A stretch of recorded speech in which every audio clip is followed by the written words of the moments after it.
So let's take a look at B flat 7 sus4. And just a heads up, so as we get into this, we'll be talking about chord scales and different things like that, but I'll break it down and explain what that's all about. So first thing to look at, chord tones, okay? So in the B flat 7 sus4, we have a 1, 4, 5, and flat 7. Those are the numbers for, those are the chord tones rather, for a 7 sus4 chord.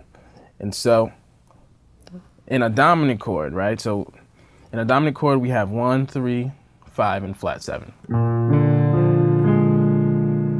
The only difference between a dominant chord and a sus4 chord is that we have a 4 instead of a 3, right? And what a sus4 really means is that it's a suspended fourth that's going to resolve to the third. And so you can never have the third and the fourth at the same time because they're going to clash. So it's always one or the other.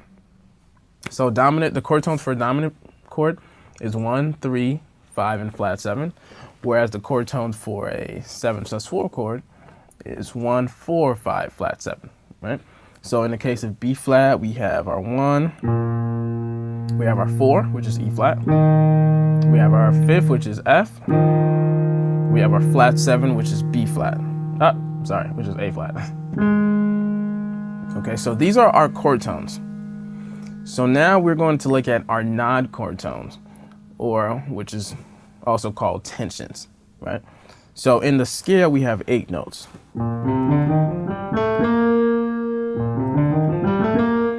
Any note that's not a chord tone is considered a non-chord tone. So we already have the 1, 4, 5, flat 7, and obviously the 1 doubled. So any note in the scale that is not being played right now is a non-chord tone. So the C is a non-chord tone. The D doesn't count because that's the third, so that's not an option. And what else? And we have the G. So we have 2 non-chord tones. We have the C and the G. Okay? And so the way that we label these, right, is it's counting up after the chord tone. So it goes 1, 4, 5, flat 7, and then 8, and then 9, and then 10, which would be the D, 11, which would be the 4, 5, and then we have 13, well, not 5, sorry, 12, and then 13, which would be the G. So the C is 9, and the G is 13. Okay, so what that means is that we have 2 non-chord tones, right? So we have the C, which is 9, and we have the G, which is 13. Okay, so now the next thing to do is to figure out the available chords that all of these notes provide. Okay, so what I mean by that is if we take all of these notes, play them all at the same time, we're going to write down all the chords that these notes have, or rather all of the chords that are in these notes, right? So we have a C minor triad right here. We have a C minor 7, right? We have an E flat major triad. We have an F minor triad. We have an F minor 7.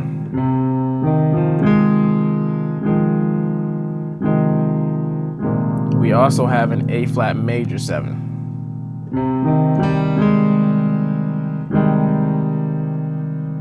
Right. And so now, after figuring out what the available chords are, now we start getting into upper structures. And what upper structures are is basically when you take a chord and place it on top of another chord.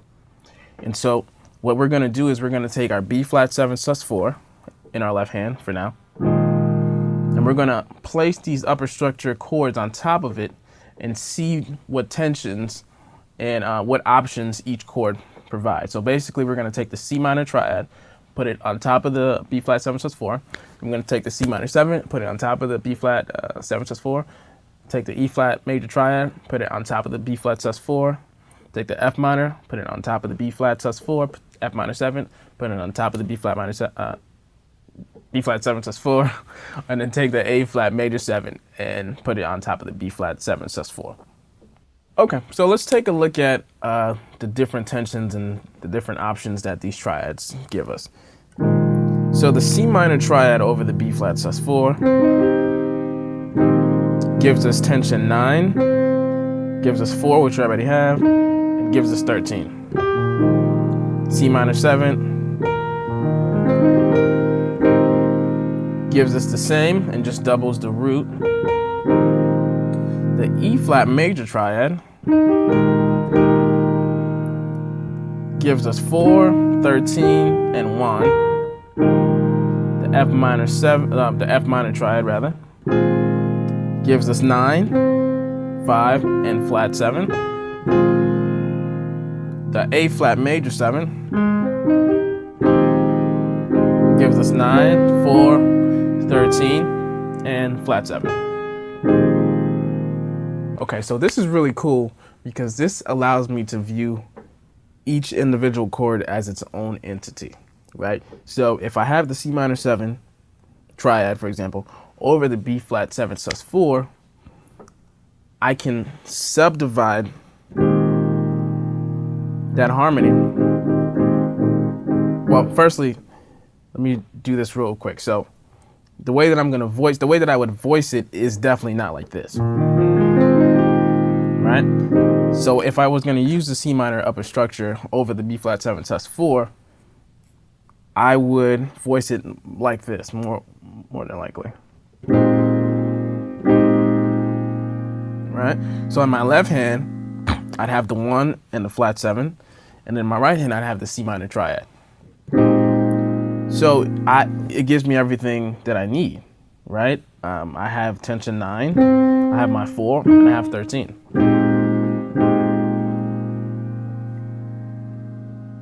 And so this is where I get the freedom to approach the C minor as something of its own over B flat, right? So this is how I look at subdividing harmony, right? So instead of looking at it like a B flat 7 sus4, I can look at it as a C minor triad over a B flat sus4. You know, obviously that's what it is on paper, right?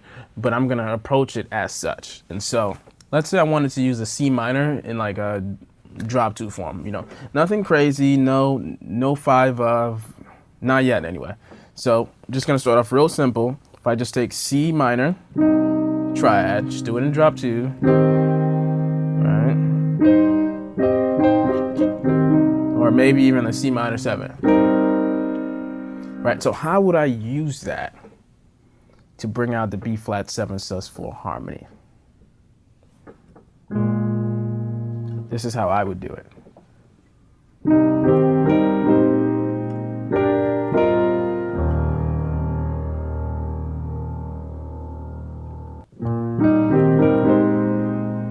Right? So at this point, I'm no longer just thinking about B flat. Now I'm focusing on C while being aware that I'm resolving to a B flat 7 sus4, right? So my whole focus isn't simply on, I got to play a B flat 7 sus4. I got to play a B flat 7 sus4. My focus is on the C minor, which is going to resolve to a B flat 7 sus4, right?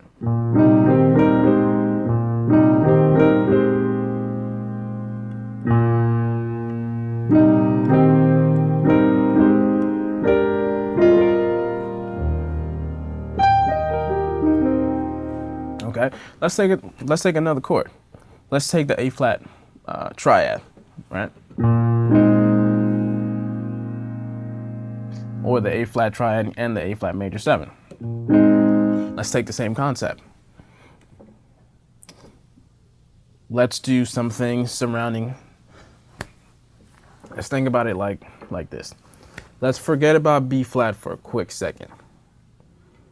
How would we play and approach A flat? right? We would, or at least I would, do some stuff like this when it comes to drop twos anyway.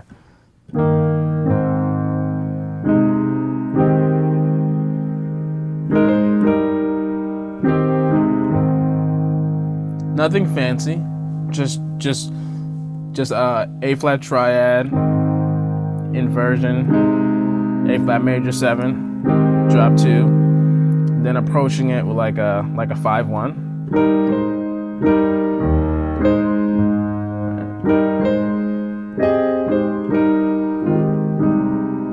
Okay, take that same idea of separating A flat from B flat and now bring it together.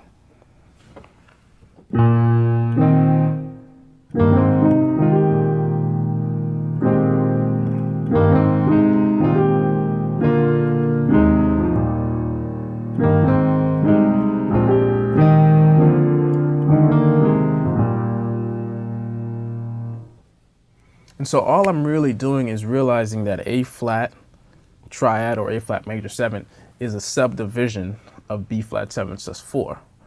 And in me realizing that, I'm able to maneuver through A flat as if I normally would, but then resolve with a B flat bass.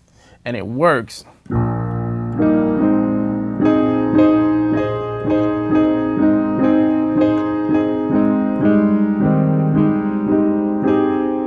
It works because A flat is one of the available chords of the B flat 7 sus4 chord scale.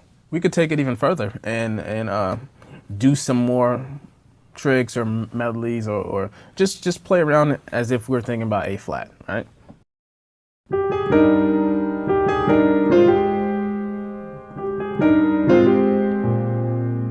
Right? Something like that where I'm thinking.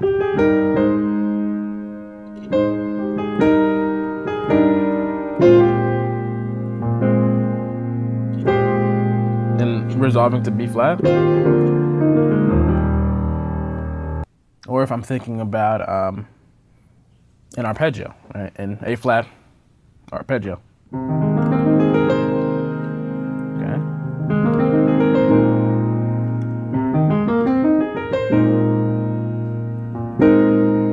While I'm landing on this A flat triad.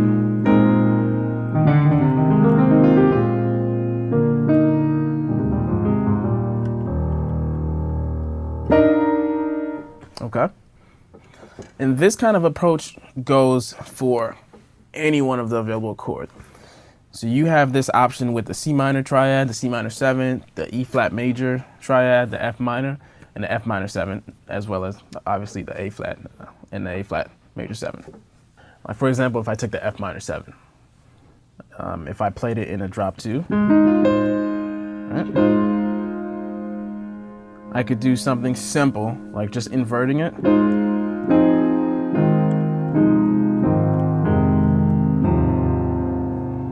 All over B flat. Because what does the F minor 7 give me? And relative to B flat, it gives me flat 7. It gives me 4. It gives me 5. And it gives me 9. So if I did something like.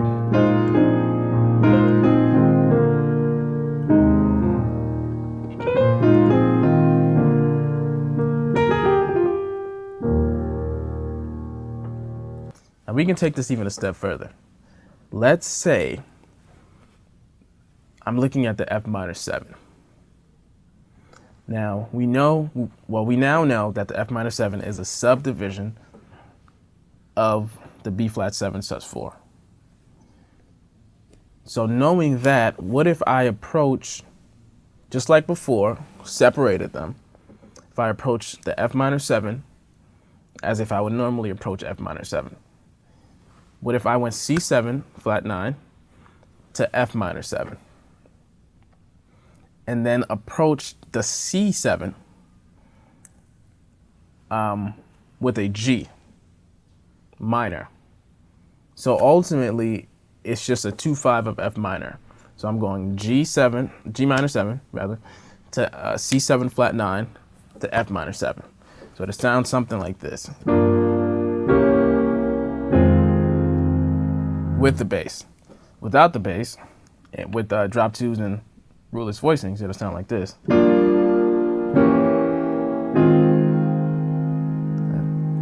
And what if I did all of that over B flat, or resolving to B flat rather?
So go ahead and mess around with all of the available chords, put them on top of the sus4, approach them with inversions, approach them with drop twos or arpeggios or trills or fives ofs or 2 5s of, and really start to just maneuver your way through it and discover the different sounds. And but realize that each triad gives you a different function. I mean, not a different function, different tension, and a different character. Like the C minor triad only gives you, well, not only, but it gives you 9 and 13, whereas the E flat major triad only gives you 13, right?